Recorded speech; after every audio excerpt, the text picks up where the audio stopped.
CM Siddaramaiah ಅವರ ವರ್ತನೆಯಿಂದ ಕುಗ್ಗಿ ಹೋಗಿದ್ದೇನೆ ಎಂದಿದ್ದಂತಹ ಧಾರವಾಡದ ಎಎಸ್ಪಿ ನಾರಾಯಣ ಬರ್ಮನಿ ಇವತ್ತು ಕೆಲಸಕ್ಕೆ ಹಾಜರಾಗಿದ್ದಾರೆ.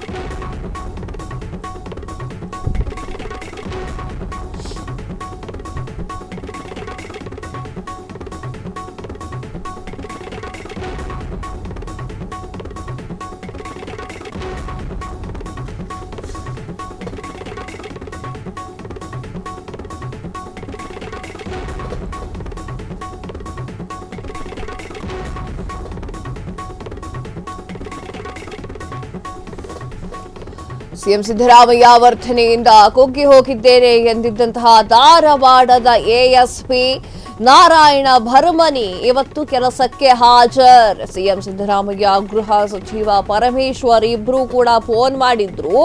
ಕರ್ತವ್ಯ ಹಾಜರಾಗುವಂತೆ ಇಬ್ಬರು ನನಗೆ ಸೂಚಿಸಿದ್ರು. ಮತ್ತ್ಯಾಕೆ ಕೆಲಸವನ್ನ ಬಿಡ್ತೀನಿ ಅಂತ ಹೇಳಬೇಕಾಗಿತ್ತು. ಹೀಗಾಗಿ ಕೆಲಸಕ್ಕೆ ಹಾಜರಾಗ್ತಾ ಇದ್ದೇನೆ ಅಂತ ಹೇಳಿರುವಂತಹ ಧಾರವಾಡದ ಎಎಸ್ಪಿ ಭರ್ಮನಿ ಜೂನ್ 12ರಂದು ವಿಆರ್ಎಸ್ಗಾಗಿ ಗೃಹ ಇಲಾಖೆಗೆ ಪತ್ರವನ್ನ ಬರೆದಿದ್ದಂತಹ ಎಎಸ್ಪಿ ಭರ್ಮನಿ. ಎಸ್ ವೀಕ್ಷಕರೇ, ಎಸ್ಪಿ ನಾರಾಯಣ ಭರ್ಮನಿ ಅವರು ವಿಆರ್ಎಸ್ ಅನ್ನ ತೆಗೆದುಕೊಳ್ತೀನಿ ಅಂತ ಹೇಳಿ ಪತ್ರಗಳನ್ನ ಬರೆದಿದ್ರು. ತದನಂತರ ಈಗ ಉಲ್ಟಾ ಹೊಡೆದಿದ್ದಾರೆ. ನಾನು ಕರ್ತವ್ಯಕ್ಕೆ ಹಾಜರಾಗ್ತೀನಿ ಅಂತ ಹೇಳಿ ಕರ್ತವ್ಯಕ್ಕೆ ಹಾಜರಾಗಿದ್ದಾರೆ. ಮತ್ತ್ಯಾಕೆ ಹೇಳಬೇಕಾಗಿತ್ತು? ಡಾಕ್ಟರ್ ಜಿ ಪರಮೇಶ್ವರ್ ಅವರು ಪ್ರತಿಕ್ರಿಯೆನ ನೀಡ್ತಾರೆ. ನಿಮ್ಗೆ ಒಂದು ದೊಡ್ಡ ಪೋಸ್ಟನ್ನು ಕೊಡ್ತೀನಿ ಅಂತ ಹೇಳ್ತಾರೆ. ತದಾದ ನಂತರ ನೀವು ನಿಮ್ಮ ಮನಸ್ಸನ್ನ ಬದಲು ಮಾಡಿಕೊಂಡು ಕರ್ತವ್ಯಕ್ಕೆ ಹಾಜರಾಗ್ತೀರಾ? ಇದು ಏನು ಅಲ್ಕೊಳ್ಬೇಕು ಜನಸಾಮಾನ್ಯರು? ಇದೇ ಪ್ರಶ್ನೆ ಎದ್ದಿದೆ. ಎಎಸ್ಪಿ ನಾರಾಯಣ ಭರ್ಮನಿ ಮೇಲೆ ಕೈ ಎತ್ತಿದಂತಹ ಸಿಎಂ ಸಿದ್ದರಾಮಯ್ಯ ಏಪ್ರಿಲ್ 28ರಂದು ಬೆಳಗಾವಿ ಸಮಾವೇಶದಲ್ಲಿ ಈ ಒಂದು ವಿಚಾರ ಆಗಿತ್ತು. ಕಾಂಗ್ರೆಸ್ನ ಒಂದು ಸಮಾವೇಶದಲ್ಲಿ ಬಿಜೆಪಿಯ ಒಂದಿಷ್ಟು ಕಾರ್ಯಕರ್ತರು ಬಿಜೆಪಿಗೆ ಜೈ ಅಂತ ಹೇಳ್ತಾರೆ. ತದಾದ ನಂತರ ಸಿಎಂ ಸಿದ್ದರಾಮಯ್ಯ ಅವರ ಆ ಒಂದು ವಿಚಾರದಲ್ಲಿ ಭಾಷಣ ಮಾಡ್ತಾ ಇರ್ತಾರೆ. ಭಾಷಣದ ಮಧ್ಯದಲ್ಲಿ ಕೈ ಎತ್ತಿರ್ತಾರೆ. ಸ್ವಯಂ ನಿವೃತ್ತಿಗೆ ಪತ್ರದ ಮೂಲಕ ಭರ್ಮನಿ ಬ್ಲಾಕ್ ಮೇಲ್ ತಂತ್ರನ ಎನ್ನುವಂತಹ ಪ್ರಶ್ನೆ. ಬೆಳಗಾವಿ ಡಿಸಿಪಿ ಹುದ್ದೆಯ ಮೇಲೆ ಕಣ್ಣಿಟ್ಟಿದ್ದಂತಹ ನಾರಾಯಣ ಭರ್ಮನಿ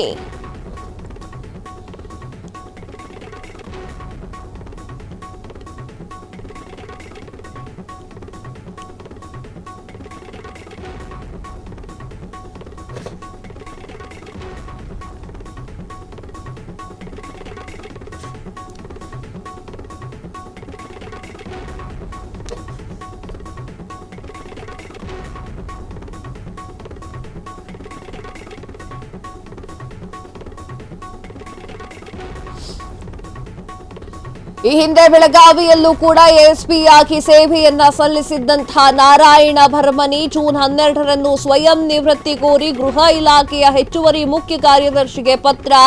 ವಿಆರ್ಎಸ್ ಪತ್ರದ ಹಿಂದೆ ಧಾರವಾಡ ಎಸಿಪಿ ನಾರಾಯಣ ಭರ್ಮನಿ ಅವರು ಸ್ವಯಂ ನಿವೃತ್ತಿಗಾಗಿ ಪತ್ರದ ಮೂಲಕ ಭರ್ಮನಿ ಬ್ಲಾಕ್ ಮೇಲ್ ಮಾಡಿದ್ರ. ಬ್ಲಾಕ್ ಮೇಲ್ ತಂತ್ರನ ಇದು ಎನ್ನುವಂತಹ ಪ್ರಶ್ನೆ. ಬೆಳಗಾವಿಯ ಡಿಸಿಪಿ ಹುದ್ದೆಯ ಮೇಲೆ ಕಣ್ಣಿಟ್ಟಿದ್ದಂತಹ ನಾರಾಯಣ ಭರ್ಮನಿ ಸದ್ಯ ಧಾರವಾಡ ಎಎಸ್ಪಿ ಆಗಿರುವಂತಹ ನಾರಾಯಣ ಭರ್ಮನಿ ಬಡ್ತಿ ನೀಡಿ ಬೆಳಗಾವಿ ನಗರ ಡಿಸಿಪಿ ಹುದ್ದೆಯನ್ನ ಪಡೆದುಕೊಳ್ಳುವ ಸಲುವಾಗಿ ಒತ್ತಡ. ಸದ್ಯ ಬೆಳಗಾವಿ ಡಿಸಿಪಿ ಆಗಿರುವಂತಹ ರೋಹನ್ ಜಗದೀಶ್ ಆ ಹುದ್ದೆಯ ಮೇಲೆ ಕಣ್ಣಿಟ್ಟಿದ್ದಂತಹ ಧಾರವಾಡದ ಎಎಸ್ಪಿ ನಾರಾಯಣ್ ಭರ್ಮನಿ. ಎಎಸ್ಪಿ ನಾರಾಯಣ್ ಭರ್ಮನಿ ಅವರಿಗೆ ಇನ್ನು 4 ವರ್ಷ ಪೊಲೀಸ್ ಸೇವೆ ಬಾಕಿ ಉಳಿದಿದೆ.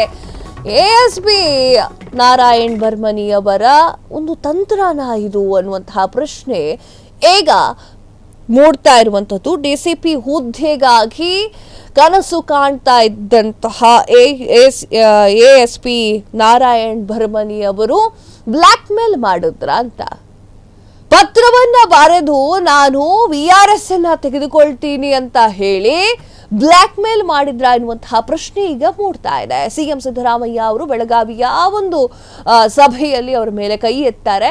ಇಷ್ಟು ತಿಂಗಳ ನಂತರ ಅವರಿಗೆ ಬೇಸರ ಉಂಟಾಗುತ್ತೆ. ತದನಂತರ VRS ತಗೊಂತೀನಿ ಅಂತ ಹೇಳ್ತಾರೆ.